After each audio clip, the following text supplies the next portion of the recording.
Easy approach से हम शुरू कर रहे हैं ताकि आपको चीजें आसानी से क्लियर हो पाए। ठीक है, फर्स्ट क्वेश्चन है the name of the theory advocating sudden solution of a problem, यानी समस्या के अचानक समाधान की वकालत करने वाले सिद्धांत का नाम बताइए। यानी अचानक से क्या हो जाएगा, समस्या का समाधान हो जाएगा किसमें? समस्या का अचानक जो समाधान है, समस्या का अचानक समाधान आपको पता है इनसाइटफुल लर्निंग या गेस्टाल्टवाद। ठीक, इनसाइट थियरी, सूझ का सिद्धांत जिसको कह देते हैं, किसने दिया था इसको? कोहलर ने दिया था, जिसमें एक सुल्तान नाम के चिंपैंजी जो कि बहुत फेमस था, वैसे तो कई सारे चिंपैंजी थे, वनमानुष पे प्रयोग था और ये पता लगाया गया कि सडन सॉल्यूशन बोलो या आहा मूवमेंट आ जाए आपके लिए, आहा मूवमेंट के अचानक से, है ना, ठीक, यूरेका मूवमेंट आ जाए, ये सब क्या है, इसी थियरी से जुड़े हुए हैं। एक एज अ होल लर्निंग को ये एक होल की तरह देखते हैं, एक बड़े समग्र रूप में देखते हैं। कौन? गेस्टाल्टवादी। अगर चैप्टर ना पढ़ा हो तो जरूर देख लेना एक बार रिकॉर्डेड वीडियोस में। गेस्टाल्ट साइकोलॉजी, गेस्टाल्ट ब्रांच है ये इसकी साइकोलॉजी की। ठीक है, बात इतनी बात क्लियर है सभी को? सभी को क्लियर है, बहुत बढ़िया। चलिए, द साइकोलॉजिस्ट, मैं खुद इतनी कोशिश कर रही हूँ बीमार होने के बाद से कि एक भी दिन आपका वेस्ट ना जाए, बहुत बेहतर तरीके से हम चीजें सीख रहे हैं, एक एक दिन में दो थियरीज को हमने समझा है। The psychologist who attempted to develop learning theory using the principles of topology, a branch of mathematics. बताइए ये क्वेश्चन, मनोवैज्ञानिक जिसने गणित की एक शाखा टोपोलॉजी के सिद्धांत का प्रयोग करते हुए अधिगम सिद्धांत विकसित करने का प्रयास किया। कोई कह रहा है ए से आम का अचार, मतलब Kurt Lewin, Sigmund Freud, William James या स्किनर। बताइए फटाफट से आंसर क्या होगा, दीजिए जवाब। बिल्कुल सही आंसर है सेकंड का ए, कर्ट लेविन। इन्होंने टोपोलॉजी की बात की है। टोपोलॉजी एक इस तरह की चेंजेबल स्ट्रक्चर हम कह सकते हैं, जो कि मैथमेटिक्स का कॉन्सेप्ट है कि जब आप कोई चीज सीख रहे होते हैं तो बहुत सारे परिवर्तन आते हैं, ये जो चेंजेस हैं बेहतरी के लिए, इन्हीं को टोपोलॉजी से जोड़ा जा सकता है। ठीक है, एग्जैक्ट तो ये मैथमेटिकल टर्म है तो उसको बहुत डीप में उस तरह से समझने की जरूरत नहीं है, बट ओवरऑल आपको पता हो। टोपोलॉजी और वेक्टर फोर्सेस की बात हुई थी। वेक्टर एक एनर्जी जो आपको धकेले अपने गोल की तरफ। फील्ड थियरी है ये, जिसमें इन्होंने बात की है क्षेत्र सिद्धांत। क्षेत्र सिद्धांत किसका? कर्ट लेविन का। मजा आ रहा है डिस्कशन में? इतनी बात क्लियर है सभी को? सोशल साइकोलॉजी का जनक कहा जाता है, ये भी गेस्टाल्टवाद से जुड़े हुए हैं, बट उतनी बैरियर होता है बीच में बिल्कुल। वेक्टर कुछ ड्राइविंग फोर्सेस होते हैं, कुछ आपको रोकने वाले फोर्सेस होते हैं, रिस्ट्रेनिंग फोर्स। एग्जैक्टली, चलो बहुत बढ़िया, आप सबको याद है, इसका मतलब समझी है सभी ने और रिवाइज भी की है थियरीज। आगे बढ़ेंगे, देखना आउट ऑफ 25 अगर आप ले आए आज, क्योंकि आज के क्वेश्चंस बहुत भारी नहीं है बट अच्छे हैं, कि आपको कॉन्सेप्ट समझ में आया या नहीं आया ये पता लग जाएगा। कल के क्वेश्चंस थोड़े से और ज्यादा टिपिकल हो सकते हैं। बहुत बढ़िया Hamida. According to, question number 3 है, according to the structural approach, यानी संरचनात्मक दृष्टिकोण के अनुसार अधिगम क्या है? संरचनात्मक दृष्टिकोण के अनुसार अधिगम क्या है? पहला ऑप्शन है as a result of experience a change in behaviour, यानी अनुभव के कारण व्यवहार में परिवर्तन लर्निंग है। किसके अकॉर्डिंग? स्ट्रक्चरल अप्रोच या कंस्ट्रक्टिविज्म अप्रोच कह लीजिए आप इसको। ठीक है, इसको यहां पे काट करके कंस्ट्रक्टिविज्म कर लेना, ये इंग्लिश में ट्रांसलेशन गलत है इसका, कंस्ट्रक्टिविज्म। ठीक है, आपको हर तरह के क्वेश्चन यहां देखने को मिल जाएंगे इस सीरीज में ना, ये जो बैच है आपका। बताइए एक बार, according to constructivism approach learning is what? Constructivism पे आज याद आ गए होंगे, इसको रचनावाद भी कह देते हैं, जिसमें नॉलेज को कंस्ट्रक्ट किया जाएगा, नाम से ही पता लग रहा है कंस्ट्रक्टिविज्म। ठीक, स्ट्रक्चरल मत मानिएगा, ये गलत टाइपिंग है। As a result of experience a change in behaviour, ये तो बिहेवियरिस्ट कहते हैं, व्यवहारवादी कहते हैं ये बात तो, कि भाई सबके अकॉर्डिंग लर्निंग अलग अलग है ना, जो अलग अलग विश्वास रखते हैं, अलग अलग स्कूल ऑफ साइकोलॉजी अलग अलग बात करते हैं। ठीक है, an active and social process, यानी एक सक्रिय एवं सामाजिक प्रक्रिया है। जॉन डुई को याद कर लीजिए, वो भी यही कहते थे, जहां बच्चा एक्टिव है वो यही कहेंगे कि लर्निंग एक एक्टिव सक्रिय, जहां बच्चा एक्टिव है। दूसरा सोशल, क्योंकि समाज में तो रहना है, हम ग्रुप्स में सीखते हैं, हर कोई ग्रुप के लिए बढ़ावा देगा। ठीक, तो ये बात तो सही है। पैसिव नहीं हो सकती, बच्चा कभी भी निष्क्रिय नहीं हो सकता। ठीक है, सब्जेक्टिव एक बार को हो जाए, पैसिव नहीं हो सकती। सब्जेक्टिव का मतलब होता है मेरे लिए कुछ और, आपके लिए कुछ और। ठीक, इंफॉर्मेशन एक्विजिशन प्रोसेस, सिर्फ इंफॉर्मेशन को एक्वायर करना, सिर्फ जानकारी को अर्जन करना ही अधिगम नहीं कहलाता। ठीक, निष्क्रिय एवं व्यक्तिपरक, निष्क्रिय तो हो ही नहीं सकती, और ये पहले वाला स्टेटमेंट सही है, लेकिन ये व्यवहारवादियों का स्टेटमेंट है कि व्यवहार में परिवर्तन अनुभव के कारण अधिगम कहलाता है। ऐसा व्यवहारवादी थॉर्नडाइक, स्किनर, पैवलव, इसके अलावा हल, इस तरह के लोग मानेंगे जो व्यवहारवादी हैं। ठीक है, तो आपको ये समझना होगा क्वेश्चन पूछा कैसे है। अकेले रह रहे के घर काटने को दौड़ रहा था टोनी को, तो इसे ले आया। तो आपको ये समझना होगा क्वेश्चन पूछा कैसे है। यादव जी कह रहे हैं आपकी बुक के सवाल हैं क्या ये सब? वहां भी मिलेंगे बट सारे वो नहीं हैं, कुछ अलग भी हैं, है ना, कुछ अलग भी हैं। मतलब ये ऐसे ऐसे क्वेश्चंस हैं जो आप इमेजिन भी नहीं करेंगे कहां कहां पूछे जा चुके हैं। ठीक है, और कुछ नए भी हैं। ठीक, अच्छे स्टैंडर्ड क्वेश्चंस हैं, बैच में कुछ तो अलग मिलेगा ना आपको। क्वेश्चन नंबर 4 पे चलते हैं। In which of the following category Thorndike's theory falls into, यानी भाई मेरा उद्देश्य ये है कि आप सिलेक्शन लेकर के आए इस बैच से और हम बैठ करके फिर डिस्कशन करें आराम से, लेट्स लर्न पे, कि जो कल आगे आने वाले लोग हैं उनको भी हेल्प मिले सिलेक्शन लेने में या सही तरीके से तैयारी करने में। ठीक है, देखिए, in which of the following category Thorndike's theory falls into, क्योंकि अब चक्कर क्या है, सीरियस लोगों की कमी है।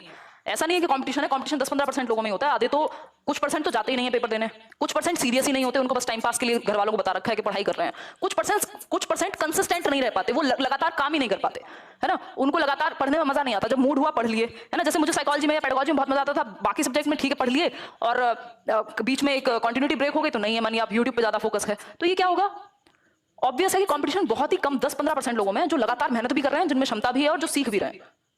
तो स्पेशली यूट्यूब पे स्थिति वही हो गई है अब कि सबको शॉर्ट में समझना है चीजों को और बहुत जल्दी समझ लेना है। देखिए, in which of the following category Thorndike theory falls into, Thorndike की जो थ्योरी है वो किस कैटेगरी में आती है, बिहेवियरल थ्योरीज में, कॉग्निटिव थ्योरीज में, साइको एनालिटिक या नन ऑफ दीज, बताइए। थॉर्नडाइक आपको पता है बिहेवियरिस्ट थे, बाद में उन्होंने फंक्शनलिज्म को अपनाया, बट वो मैटर नहीं करता, आपको याद रखना है व्यवहारवादी थे थॉर्नडाइक, क्योंकि जो स्टिमुलस और रिस्पॉन्स की बात करेगा, जो उद्दीपक और अनुक्रिया की बात करेगा, वो क्या है, व्यवहारवादी ही कहलाएगा। तो ये एसआर बॉन्ड जो दिया वो थॉर्नडाइक ने दिया, उद्दीपक अनुक्रिया बंध कहते हैं इसको, आया भी हुआ है, ये यूपीटेट में पूछा हुआ है। इसके अलावा अगर मैं बात करूं तो आपका जो एक कनेक्शनिज्म, संबंधवाद का सिद्धांत भी हमने इनकी थियरी पढ़ी थी, कनेक्शनिज्म, संबंधवाद, संबंधवाद, ठीक है, कनेक्शनिज्म भी इन्होंने ही दिया है, ट्रांसफर ऑफ लर्निंग भी इन्होंने ही दी है, बॉन्ड थियरी भी कहते हैं, ठीक है, ट्रायल एंड एरर यानी, बहुत बढ़िया यादव जी, यानी त्रुटि एवं प्रयास का सिद्धांत, ट्रायल एंड एरर, त्रुटि एवं प्रयास का, भाई गलती करेगा बार बार सीखेगा, लॉ ऑफ, बताऊंगी नहीं अभी क्वेश्चन आएगा आगे, कि प्रैक्टिस या अभ्यास का नियम भी इन्होंने दिया। साइको एनालिटिक में कौन है, यहाँ पे सिगमंड फ्रॉइड हैं, कॉग्निटिव थियरी में कौन है, पियाजे हैं या ब्रूनर हैं, ठीक, आगे बढ़ेंगे तो ऐसे आपको डिवाइड करके लिख लेना चाहिए, कहीं कहीं कभी डिस्कस भी कर लेंगे। क्वेश्चन नंबर 5 देखिए, dash propounded the principle of trial and error, यानी इनमें से किसने प्रयत्न एवं भूल या त्रुटि एवं प्रयास, त्रुटि एवं प्रयास या प्रयत्न एवं भूल के सिद्धांत को, क्वेश्चन की लैंग्वेज समझना बहुत जरूरी है भाई, गलती करना और फिर से प्रयास करना, ट्राई करना फिर से गलती होना, किसने प्रोपाउंड किया, अभी तो डिस्कस किया है 2 मिनट पहले। ये इसलिए भी मैंने इस तरह क्वेश्चन डाले हैं कि बहुत सारे लोग जो पहली बार पढ़ रहे हैं वो कंफ्यूज हैं, इतनी सारी थियरीज हो गई हैं उनके लिए, तो ताकि उनको पता लगे कि उन्होंने जो रिवाइज किया वो दिमाग में ठहर पा रहा है कि नहीं। ये एक नंबर के क्वेश्चन ऐसे भी आते हैं, देखने में एक आध क्वेश्चन ऐसा आसान लग सकता है जो रोज पढ़ता होगा उसको कि यार ये तो बच्चे सा क्वेश्चन है, बट बच्चे क्वेश्चन ज्यादा आते हैं, मुश्किल डिफिकल्टी लेवल कम होता है पेपर में, डिफिकल्ट सवाल तो 30 में से 5 ही होंगे मुश्किल से, कुछ एवरेज होंगे, कुछ इजी होंगे, मॉडरेट। तो थॉर्नडाइक, ट्रायल एंड एरर, ठीक। अभी हमने बात की थी, पैवलव ने क्या दिया है, क्लासिकल कंडीशनिंग यानी शास्त्रीय अनुबंधन। हेगार्टी की हमने कोई बात नहीं की, हमारे सिलेबस में भी नहीं है। रॉस ने डेवलपमेंट की कुछ स्टेजेस दी है, मैंने आपको डेवलपमेंट वाले चैप्टर में डिस्कस की हुई है आपके साथ, जो लोग पेडागोजी स्पेशल में है, सेकंड वाले बैच में बाद में आएगा वो चैप्टर। देखिए, a child is afraid to see black cow, अच्छा क्वेश्चन है, एक बालक जो है वो काली गाय को देख करके डर लगता है उसे, काले कुत्ते को देख करके भी डर लग रहा है उसे, ब्लैक डॉग, ठीक, एंड ब्लैक ऑब्जेक्ट, सभी काली चीजों से वो डरने लग गया। काली गाय से डरता है और काले रंग की सारी चीजों से क्या करने लग गया, डरने लग गया बच्चा अंशुल। अब सीन क्या है, दिस टाइप ऑफ कंडीशनिंग, ये कंडीशनिंग ही तो हुई है एक तरह से, ये क्या कहलाएगी इस तरह की कंडीशनिंग।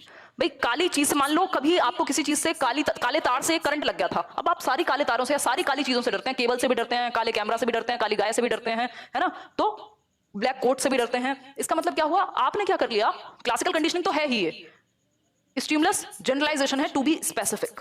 भाई क्लासिकल कंडीशनिंग तो है ही एक तरीके से, लेकिन उसके अंदर भी अगर हम बात करें तो ये स्टिमुलस जनरलाइजेशन है, यानी उद्दीपक का सामान्यीकरण कर लिया, ठीक है। ये अनुक्रिया अनुबंधन जो है ना, ये ऑप्शन में इंग्लिश में क्लासिकल कंडीशनिंग ना होकर ऑपरेंट कंडीशनिंग लिखा है यहाँ, क्योंकि दोनों ऑप्शन सही हो जाएंगे अगर ऐसे होगा तो, कि पहला भी और दूसरा भी, लेकिन टू बी स्पेसिफिक तो स्टिमुलस जनरलाइजेशन, ठीक है। हाँ, तो उद्दीपक सामान्यीकरण कहते हैं इसको, कि एक उद्दीपक क्या है यहाँ, ब्लैक कलर, इस ब्लैक को उसने जनरलाइज कर दिया, सारी ही चीजों में ब्लैक कलर से वो डरने लग गया। क्लियर है बात, इतनी बात सभी को क्लियर है, ठीक। इंटरेस्टिंग स्टिमुलस है, स्ट्रेंथन करता है रिस्पॉन्स को, ऐसा कुछ नहीं है। क्लियर हो गई बात, आगे बढ़ेंगे। क्वेश्चन नंबर 7 देखिए, classical conditioning theory emphasises on the conditioning of which of the following, यानी जो क्लासिकल कंडीशनिंग थियरी है, क्लासिकल कंडीशनिंग थियरी किस चीज पे एम्फसाइज करती है, किस चीज पे फोकस करती है, किस चीज के अनुकूलन पे, यानी किस चीज की कंडीशनिंग पे फोकस करी। कंडीशनिंग होती किस चीज की है ये बता दीजिए बस। क्लासिकल कंडीशनिंग में पैवलव वाले एक्सपेरिमेंट में वो पैवलव ने कंडीशनिंग कराई किस चीज की है ये बता दो। रीजनिंग यानी तर्क की, बिहेवियर की, थिंकिंग की या मोटिवेशन की। आपको पता होना चाहिए बिहेवियर ही तो कंडीशन होता है, कि जब पहले खाना आता था तब भी मुंह से लार आ रही थी, जब खाली घंटी बजती है तब भी मुंह से लार आ रही है, तो ये बिहेवियर कंडीशन हो गया। कंडीशनिंग किसकी हुई, व्यवहार की, रिस्पॉन्स की कंडीशनिंग हुई, ठीक। तो बिहेवियर का सही आंसर हो जाएगा क्वेश्चन नंबर 7 का बी ऑप्शन, व्यवहार क्या, ठीक। तर्क कहां लगता है कंडीशनिंग में, थिंकिंग भी नहीं लग रही, कोई मोटिवेशन नहीं, बस आदत डल गई है। यहाँ तो ये तो बात ही नहीं करते इन सब चीजों की, ये तो दिमाग वाली चीजें हैं। इनकी बात तो कॉग्निशन में या कॉग्निटिव लोग करेंगे, जो कॉग्निटिव साइकोलॉजी के लोग हैं, संज्ञानात्मक मनोविज्ञान वाले। क्वेश्चन नंबर 8 देखिए, the students of class 1 after beaten by a teacher, एक फर्स्ट क्लास का बच्चा है, छोटा सा, 6 साल का होगा मुश्किल से, 6 इयर्स, ठीक। After beaten by a teacher, एक टीचर से पीटे जाने के पश्चात, starts to fear all the teachers, सभी टीचर्स से डरने लगता है। क्या करने लगेगा? डरने लगेगा सभी टीचर्स से। This is an example of, ये किस चीज का एग्जाम्पल है, ये पूछा है हमसे। किस चीज का एग्जाम्पल है, ये पूछा है। देखिए भाई, एक टीचर से पिटने के बाद या पीटने के बाद एक टीचर ने पीट दिया, अब सारे टीचर से डरता है, ये किस चीज का एग्जाम्पल है?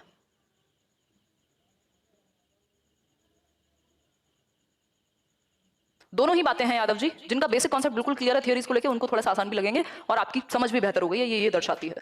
Social learning theory, social learning theory में तो ऐसा नहीं होता, ये तो एक्सपीरियंस क्या है, कंडीशनिंग है, हाँ कह सकते हैं। गेस्टाल्टवाद में भी ऐसा नहीं होता और कॉग्निशन में भी ऐसा नहीं होता, ये क्लासिकल कंडीशनिंग है। स्पेसिफिकली अगर हम बात करें, कंडीशनिंग का सिद्धांत है पैवलव वाला।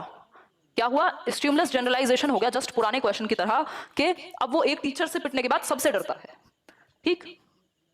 आगे बढ़ेंगे, काले रंग से डर लगने लगा तो हर चीज से काली डर लगने लगा। क्वेश्चन नंबर 9 है, which of the following is not included in Thorndike's primary laws of learning, यानी इनमें से कौन सी एक चीज नहीं इंक्लूड की जाती थॉर्नडाइक के प्राइमरी लॉज में। 3 तो हमने प्राइमरी लॉ पढ़े और 5 जो ऑथेंटिकेटेड वे में हमने सेकेंडरी लॉज पढ़े हैं। टोटल 8 लॉज हमने पढ़े हैं, आपको याद ना हो तो कर लीजिए, ठीक है। बात बताओ, एक बार आंसर करो।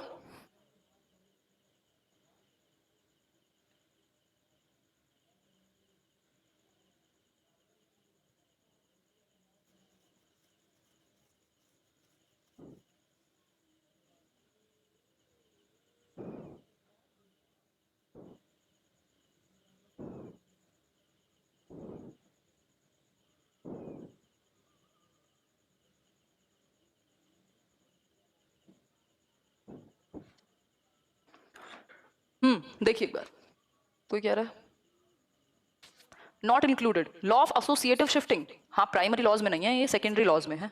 ये गौड़ नियम है, मुख्य या प्रमुख नियम नहीं है। दूसरा है लॉ ऑफ एक्सरसाइज, यानी अभ्यास का नियम, प्रभाव का नियम, तत्परता का नियम, ठीक है।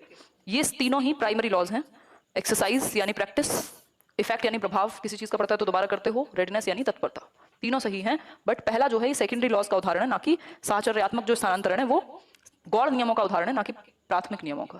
क्वेश्चन नंबर 10 देखिए, the author of the book the behaviour of organisms, यानी बिहेवियर ऑफ ऑर्गेनिजम्स जो है वो किसने लिखी है, ये पूछा है हमसे। बताइए एक बार, बताइए।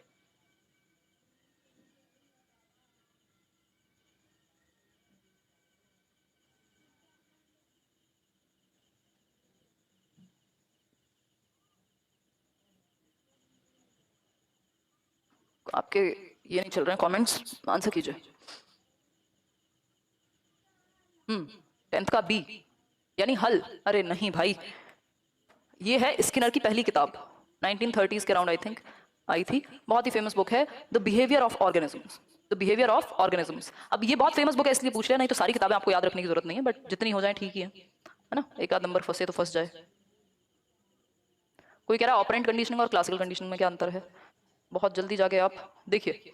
अगर हम बात करें ऑपरेंट और क्लासिकल कंडीशनिंग की, तो वहां अपने आप रिस्पॉन्स दे रहा था चूहा, किसमें? स्किनर वाली थियोरी में, और यहाँ रिवॉर्ड की बात हो रही थी। रिस्पॉन्स के बाद स्टिमुलस आता है।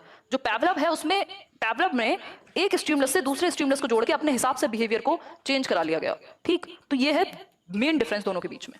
यहाँ ऑर्गेनिज्म जो है ना, जो जीव है, उस पर भी फोकस है, उसकी एक्टिविटी पे भी फोकस है, वहां जस्ट आदत डलवानी थी मैकेनिकली। इन दोनों का डिफरेंस बताया हुआ है, एक बार देखना। 10 लाख की लॉटरी जीतने के लिए अभी इस लिंक पे क्लिक करें।